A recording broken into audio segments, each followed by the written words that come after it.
Today I'm going to show you how I sharpen my Felco pruners. So I have a little sharpening stone here, and what you want to do is you want to secure the blade, and you can use your hands to do that. You want to take the sharpening stone and you want to do about a 20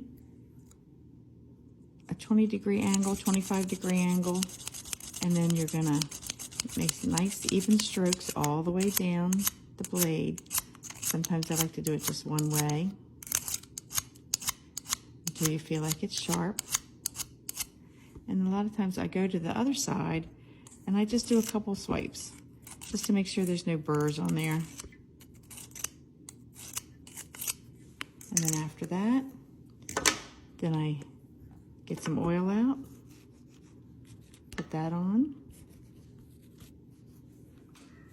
and then just rub it in. There we go. After I clean my Felco pruners, then what I usually do is I store them right in sand in a bucket.